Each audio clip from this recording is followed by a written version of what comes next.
Olá, bem-vindos a mais um Tesourinho da Palavra de Deus e eu hoje gostava de falar convosco um tema muito interessante cujo título é Crescimento Espiritual. Ora, Deus espera de nós, de mim e de si, crescimento. Deus está à espera que você tenha o crescimento. É como um casal quando tem um filho e o filho não é bebé para sempre.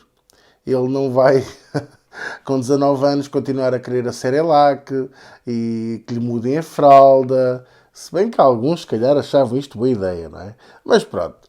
Falando em crescimento espiritual, é natural que haja um crescimento, como assim há num bebê, como há num animalzinho que nasceu e é pequenino e depois vai crescendo. Existe também no mundo do espírito um crescimento que nós chamamos de crescimento espiritual, que é alcançado com o conhecimento da palavra de Deus, com a oração, com o conhecimento do próprio Deus. Por isso mesmo, Deus espera de nós crescimento, um crescimento espiritual. Da mesma forma como acontece com os nossos filhos e netos, sobrinhos, etc., com a nossa família. Naturalmente, a forma de lidarmos com eles vai mudando. Porque, por exemplo, quando nós temos um filho com 5 anos, nós não falamos com ele com palavras elaboradas nem com grandes conversas filosóficas. Falamos, como se costuma dizer, conversa rasa, muito simples, com palavras óbvias e contamos histórias para exemplificar, para que eles possam entender ao nível deles. Acontece a mesma coisa no mundo do espírito. Conforme o crescimento, Deus vai falando connosco de maneiras diferentes, vai exigindo de nós coisas diferentes. Por exemplo, uma mãe não pode exigir que um filho de 3 anos faça a cama, mas deve de exigir a um filho de 13 anos que a faça.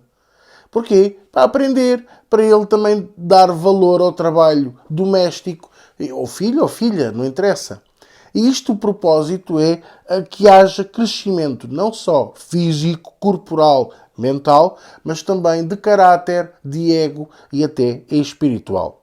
A um filho de 7 anos, não podemos exigir a postura de um com 17 ou outra idade maior. Seria estranho um pai tratar o filho já adulto como se ele fosse uma criança.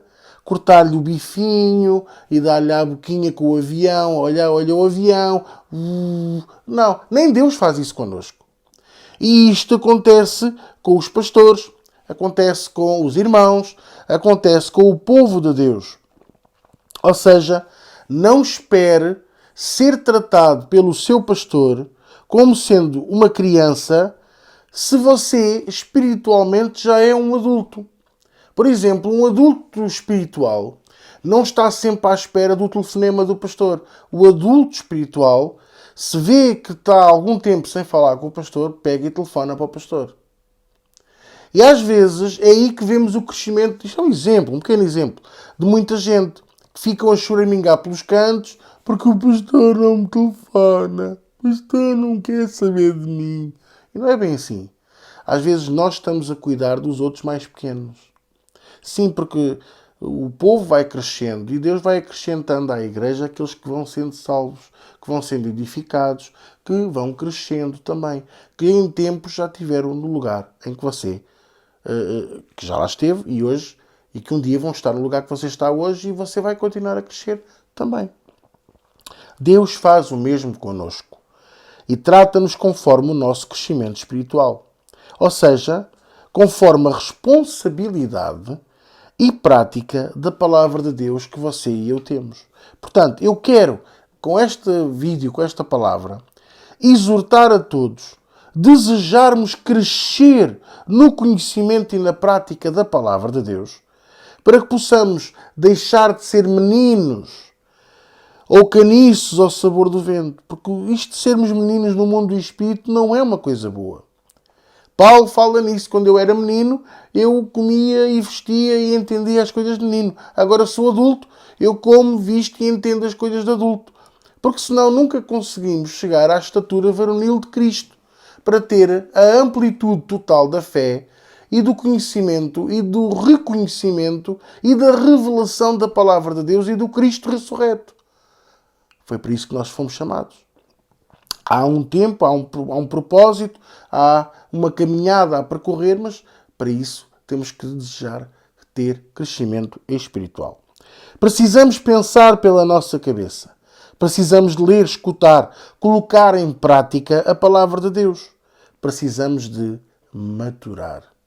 Eu sei que não é bom, eu sei que dói, mas é a melhor coisa que vai acontecer na sua vida.